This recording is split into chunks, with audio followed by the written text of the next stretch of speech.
and welcome to Rio News. I'm Madeline Gastola. And I'm Ignacio Cervantes. And we're here to let you know what's going on in our community. First off, we have Wesley Fukuda reporting with the Sri Lanka Easter bombings. On April 21st, Sri Lanka was the victim of bombing attacks in multiple cities, which resulted with over 300 confirmed dead. The attacks took place on Easter and happened in 3 different cities: Colombo, Negombo, and Batticaloa. The bombings took place at churches and hotels, targeting people who would be worshipping for Easter. Since then, ISIS has claimed responsibilities for the attacks. Bombers pledging allegiance to Islamic State.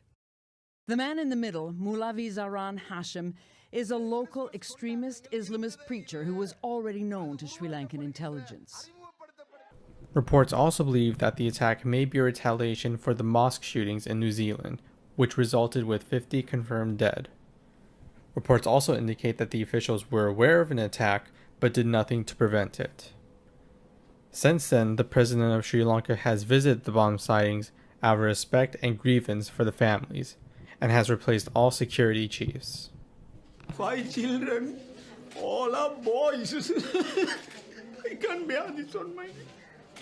I can't bear. This is Wesley Fukuda for Rio Hondo News.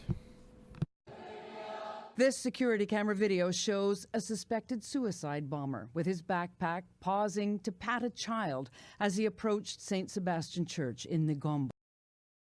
Our thoughts go out to the families and communities involved in this horrific incident. Next, we have Jake Laurel with a story pertaining to the Medi-Cal workshop for the Montebello school districts. This is Jake Laurel reporting from Paisano News here at the Medicare workshop in Montebello for anyone that is seeking assistance in Medicare and has worked in the Montebello School District. I spoke with Doug Patowski, president of the Montebello Teachers Association. He was able to elaborate on who the demographic was for this actual workshop and what the purpose of it was. Who are the main demographic, you say? Okay, retired people? We're focusing on people who are thinking of retiring soon, or perhaps people who are already retired.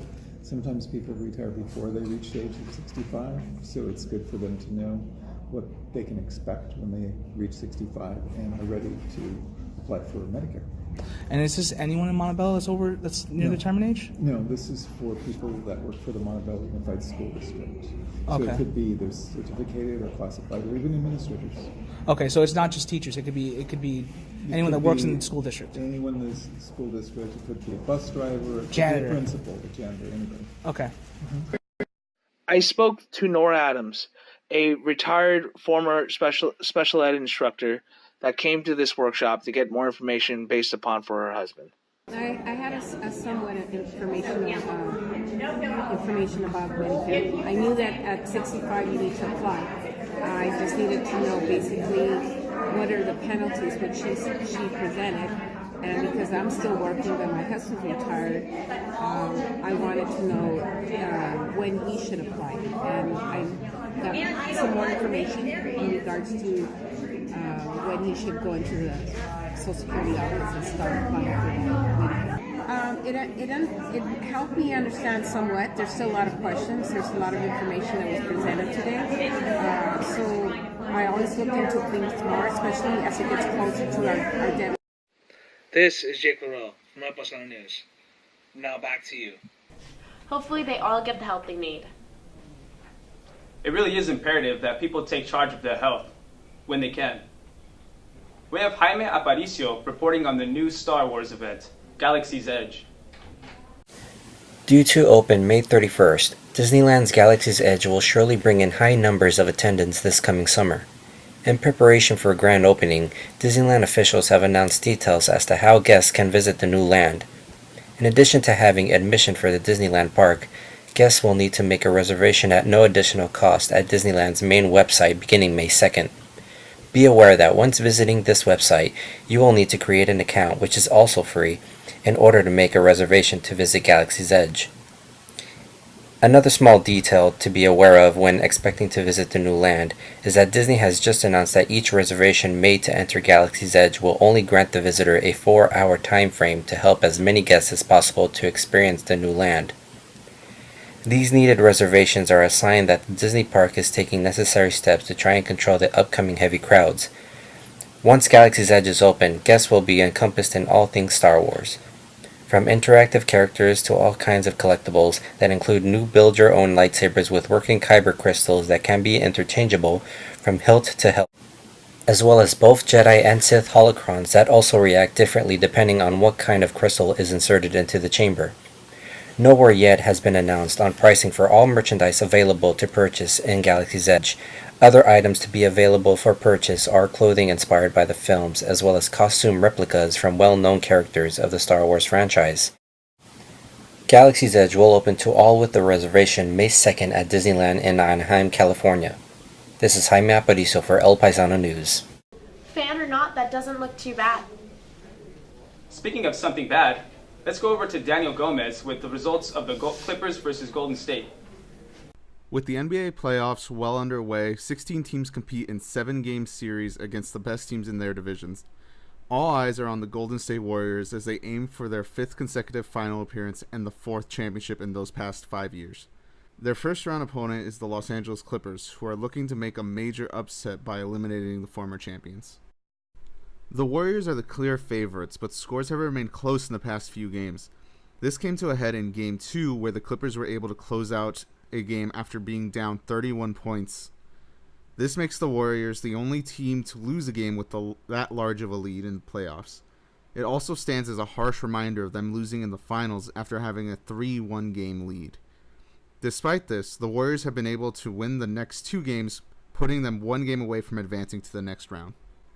Warrior star Klay Thompson had this to say after his Game 4 victory. Oh, it's strength in numbers, you know? It's right here. Strength in numbers. That's upside down. My bad. But, you know, we got so many talented players.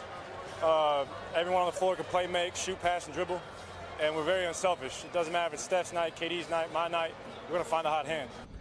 On Friday, April 26th, the Warriors and Clippers will play the 5th game of their series. The Warriors aim to close out the series while the Clippers try to stay alive. The winner will go on to the next round of the playoffs to play either the Utah Jazz or the Houston Rockets. This has been Daniel Gomez with Rio News. On the home front, we have Christian Salinas with Rio Hondo Baseball. Thanks, Maddie and Ignacio. It was here at Rio's Jungle where they lost their last home game, April 26th. They finished the season 10-25, and it was another disappointing season as they missed the playoffs.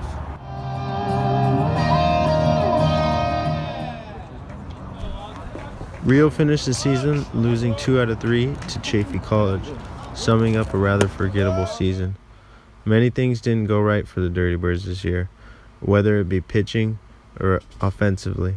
They were giving up an average of almost 6 runs per game and had a .247 batting average on the year. They had 5 losing streaks of at least 3 games or more, with 1 losing streak totaling 9 games in a row. The longest win streak they had was 3 games in a row, and that was at the start of the 2019 season. It was back in late March, a 3-game series against Mount Sac that pretty much eliminated them from playing in the postseason. They finished last in the north part of the South Coast Conference with a record of 6-16.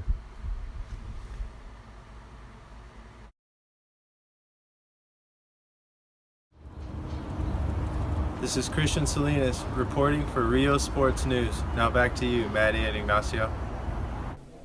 You know, I always have my hitters, but for now, let's focus on our ballers. Let's go check out Ignacio's report with the LA Galaxy's football game. Just when we thought the game would end in a 1-1 draw, Diego Palenta's 88th minute winner on this side of the net secured the LA Galaxy's 5th consecutive win. 5 wins in a row means Galaxy have won 7 of the first 8 games of the season.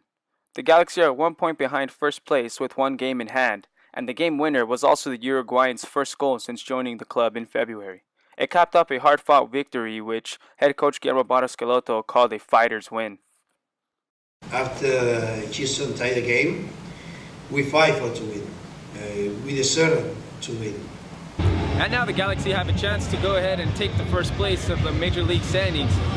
If they were to win on Wednesday against Minnesota United at Allianz Field, the the Galaxy had the possibility of going into first place. Both teams were 2-0 back on March 16th when the Loons visited Carson for the first of 2 meetings this season. A well-taken penalty kick by Jonathan Dos Santos started the party at Dignity Health Sports Park before a greatly set up play saw Rolf Fletcher pass across for Chris Pontius, who doubled the Galaxy's lead. In the second half, after a Minnesota goal made it 2-1, midfielder Sebastian Lletget went on to create and score Los Angeles' third in a 3-2 Galaxy home win.